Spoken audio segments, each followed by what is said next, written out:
Everybody, welcome back. This is another episode of The Chase with myself, Christian Dyer, my man, Devin Salinas. I don't have a name for this series. We were just talking about this. So if you're listening in the audience, please take a look at this episode and the previous couple and help us with a name, put a title to this. We'd really appreciate that. Today's topic of discussion is discipline. And discipline is a pretty universal thing, and it may mean something different to me than it does to Devin. But there's some core principles, involved with discipline that I think can apply to everyone.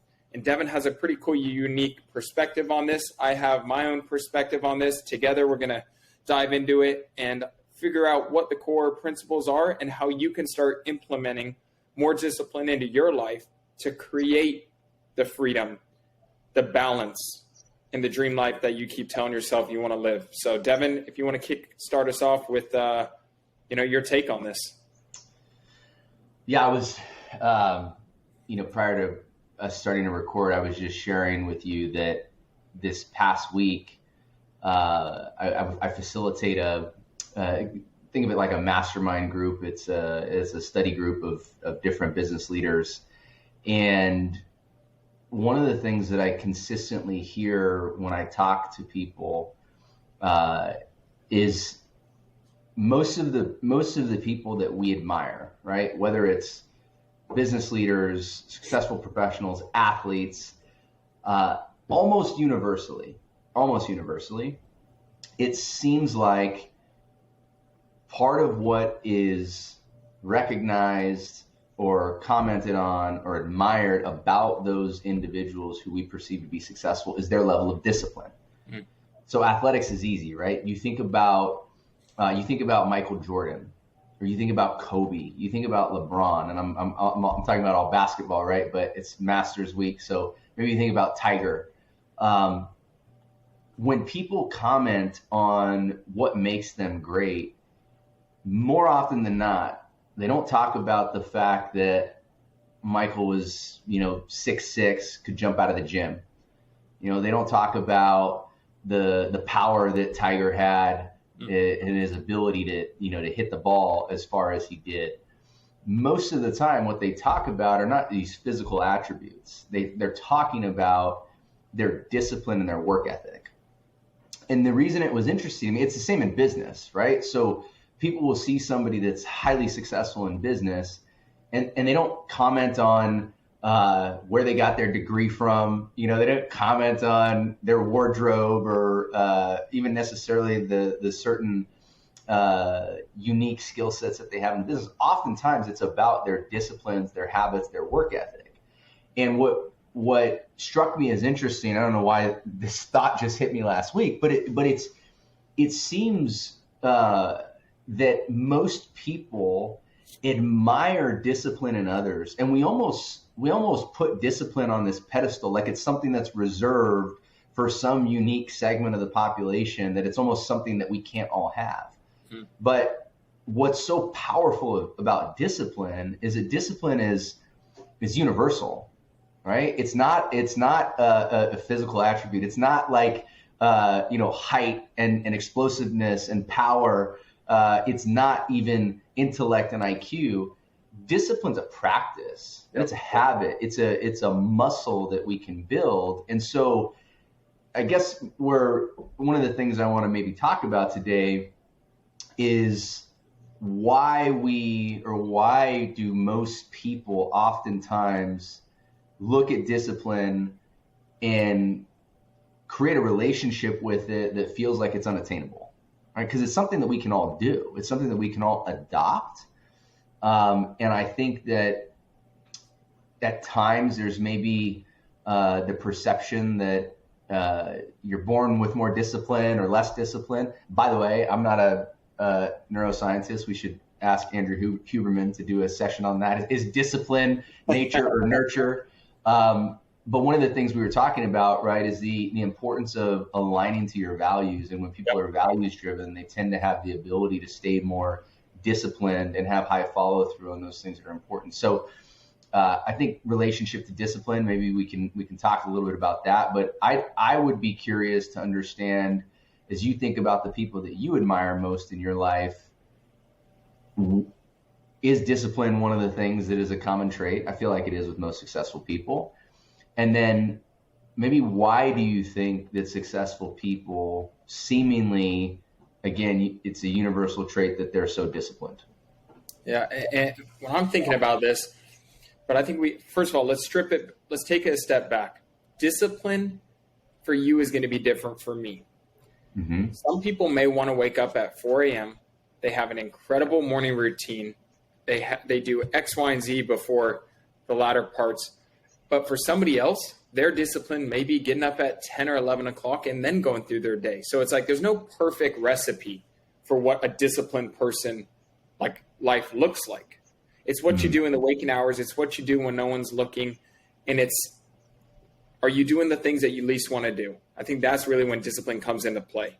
So if I take my own life in sports, from an athletic perspective, am I disciplined to stretch every day? Am I disciplined to eat the things that I really want to eat? Am I disciplined to watch film when the next Avengers movie is coming out because I'm a Marvel fanatic? It's like those are the things that I need to be disciplined to do to ultimately get me to the goal that I want.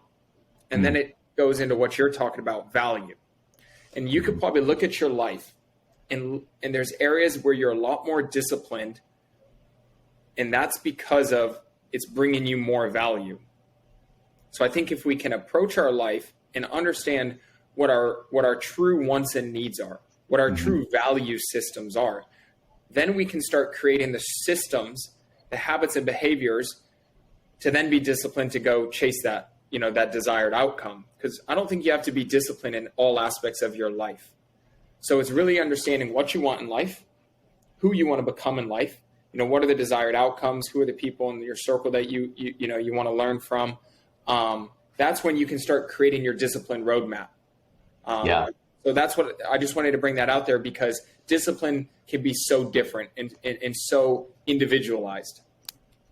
Yeah, I think I agree with that. I guess the one thing that I would say, though, is while I think that discipline can look different for everyone, I think that discipline is a skill set that translates to every area of your life, particularly those areas that are high priority, right? So it is not completely uncommon, but it's generally, if somebody is highly disciplined in their health and fitness, you tend to see that translates to other areas of their life.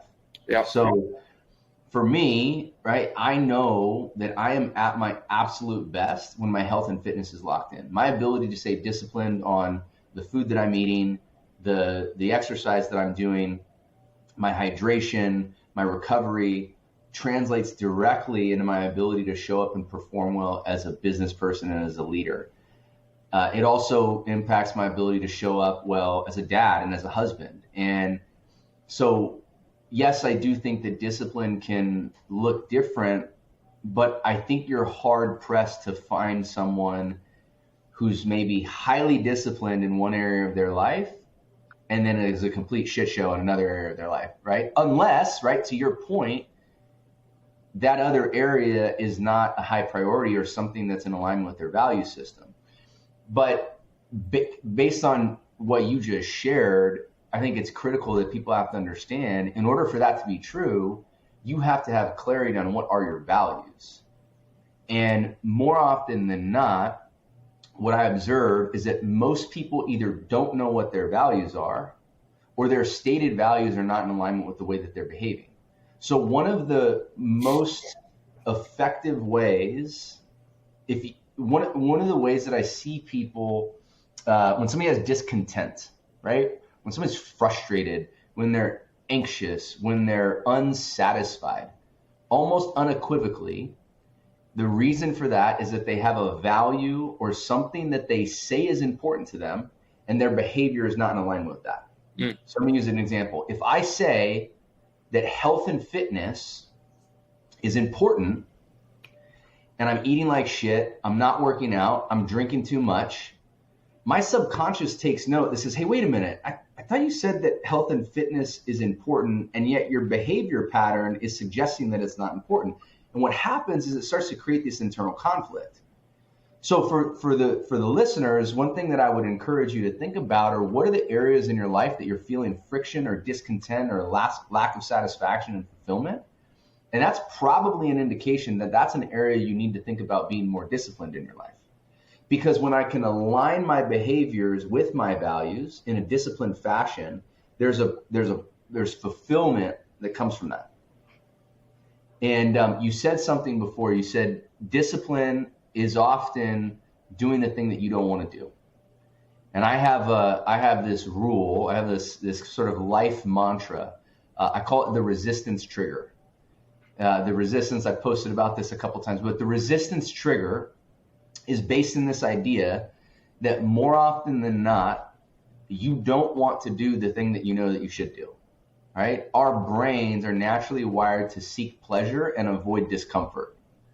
Well, more often than not, right, the thing that you need to do that's going to set you up for the future that you hope for is going to be on the other side of doing challenging things or things that are maybe a little bit less comfortable, maybe a little bit less satisfying in the short term, but ultimately lead to that fulfillment and that achievement of whatever it is that you're chasing. So I'll go to health and fitness, right? I promise you, last night I was at happy hour with my wife and another couple. And the menu, they had a cheeseburger, they had short rib, they had a grilled cheese, and I promise you, I wanted to crush a burger and some French fries. Right? That's what I wanted to do. Yep. But I didn't do that because I have health and fitness as the priority. So I got the salad and I had them bring me some salmon on the side, right? In my business, or in most businesses, right, there is a part of client building or growing an organization that requires you to proactively put yourself out there, right? Whether that's making phone calls, sending prospecting emails, whatever it might be, there's social risk in that. And a lot of times people avoid that because it's uncomfortable to take that social risk and pick up the phone and say, hey, Christian, I'd love to set a meeting and see how we could be a resource, right? But on the other side of that is everything that you want to be successful in business. So I've literally trained my brain that whenever I feel like I don't want to do something, I remind myself that that's the thing that I need to do, right? More often than not, when you're getting this messaging, I don't want to do that, it oftentimes is actually the thing that you should do. So if I can just lean into that, right? If I can just use that as a messaging system and as a signal that says, okay, as soon as I'm feeling resistance, I'm actually going to go into that. I'm going to go into the resistance. I'm going to let the resistance be my guide and direct me to the behaviors and the next steps that I need to take. That fundamentally, mastering that is discipline, right? And that can be on an incremental basis. It's the littlest things in life that lead us to the biggest outcomes over the course of time. And I think one of the mistakes we often make is there's the big macro decisions that we have to make. So taking job A or job B, dating girl A or girl B, right? Deciding to stay in this town or move to another town. Like, these are big macro decisions that ultimately can have a major influence on the trajectory of our lives. But the reality is our lives are really shaped by the little decisions that we make, the incremental moment-to-moment decisions that we're making that are either driving us closer to the person we hope to become or drifting away from that potential. So if I can, my point in this, and I'm being a little long-winded here, but my point is that if I can establish discipline through little things, that is going to translate to big things. Yep. We got to make little steps before we can make big steps. So the win in not having the burger and fries is that my subconscious takes note and says, I'm a disciplined person. And at some point when I'm in a critical place and I have to make a big decision, now I've got all of that confidence because I've made the little decisions all along the way. And that's, I think, the power of discipline compounded over the course of time. And what that does, those little decisions, is gives yourself evidence, at the end of the day. That I'm a disciplined person. And so I want to ask you, what does discipline look like in your life? Is it sticking to a strict schedule? Is it you have to do X, Y, and Z? Is there quotas involved? Is there tangible goals every single day? Yeah. Like, can you give the audience some sort of real examples of how you're implementing discipline in your life? Yeah, man. I mean, I would like to think that discipline is something that emanates in every area of my life and in all the areas that are important to me. You know, the things in my life in this moment that are most important to me are my health and fitness, being a present father and husband, and running a really successful business. So I've got things every single day that I measure and that I track. They're in alignment with each one of those values or priorities that I have in my life. So I also think that there's a lot of what I call lead dominoes, right? These are like, what's one thing that I can do that's going to set me up for success for the rest of the day. So for me, one of my lead dominoes and where discipline starts is waking up at 5 o'clock every morning. And the reality is, right, if I actually take a step back, where that actually starts is the night before. Yep. I have a rule that if I'm on this couch and I'm relaxing and I'm watching a show, I'm not going to start a show after 8:30 p.m. because I know, right, if it's a 45 or 50-minute show, I know it's going to be really hard for me to shut it off midway through the Ted Lasso episode, right? and go get my ass in bed so I can be asleep by 9 or 9:30. But that would be that's like lead domino, wake up first thing in the morning. Every morning I've got what I call my key three. My key three is every morning I'm going to read something positive. I'm going to journal, and then I'm going to train. Read, journal, train. So, by the way, I used to have a core 4. It was read, journal, train, meditate.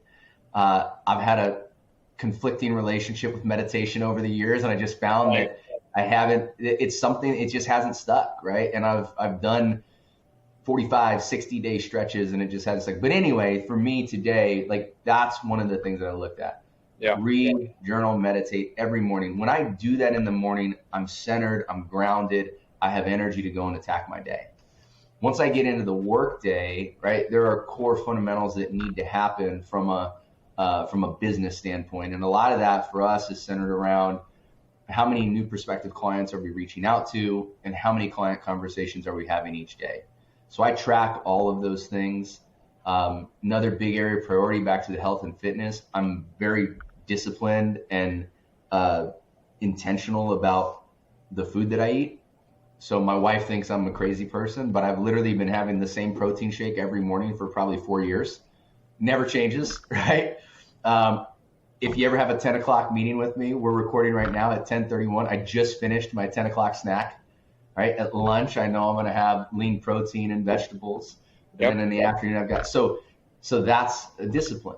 And then to the priority of being a present husband and father, this was something that changed that, before being married, before having a child, I would just work, right? Because I like to work and there's always more work to be done.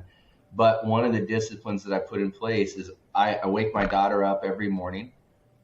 So that means that I'm there at 7:15 or so when she's getting up. And then every night I do bath time and I put her down. Mm. So that means I got to be home by hopefully 5:30, no later than 6. So I can be there for dinner with her. I can do bath time and I can put her down. And the power behind each of these things, we talked, I think, in a previous episode around the idea that freedom creates structure creates freedom. Like, especially as a new parent, man, it's hard to know. And by the way, I'm not suggesting that I've got all the answers here, but I knew that I wanted to be a really great dad and a really present father. And I don't know how you define that, but I did my best guess. My best guess was, well, if I'm waking up every morning with her and every night I'm there present and I'm doing bath time and I'm putting her down, it's going to establish that relationship of consistency. Yep. So at least for the time being, right, that's how I'm defining being a present and engaged dad. And if I can check those boxes, it just gives me peace of mind that, hey, I'm doing the things that are in alignment with my priorities, right? So the one other thing that I'll point out here, and we could probably have a whole nother session on environment. One of the keys or tricks or hacks, whatever you want to call it, I think, to remaining disciplined is that we have to have environmental triggers in place. We have to have things that are constantly in our visual presence that are reminding us of our priorities. Okay, so that journal, right, that green journal sits right on the counter. So every morning when I wake up and I'm getting my coffee, it's one of the first things that I see. So I'm reminded that I need to take quiet time to reflect and write and be present with my thoughts and take the time in the morning to journal. If you went into my office, right, and probably if you look back at some of the shots we had in the office, you'd see this ridiculous big calendar with a bunch of different colors on it on my desk, because that calendar is a visual reminder of, hey, what are the business priorities that I need to get done on these days? And it's color coded and it's with highlighters, so it's bright, it's in my face, and I can't not address it. And then if you walked into my bathroom, you'd see a bunch of check marks. Because every day, at the end of the day, I do a check mark. And the check mark is, I stayed within my food protocol and I trained. Yep. Okay. A check mark with a line through it means I stayed within my food protocol, I trained, but I had alcohol. Okay. And then an X is like, dude, you just fucking lost that day. Yeah. So my daughter's birthday party was last Saturday. We had a taco truck and margaritas, and there's an X on that day, right? But here's the point of what you were talking about. If I go in there right now, there's 6 weeks right now up there. Out of that 6 weeks, there's one X. So that is a visual messaging of discipline.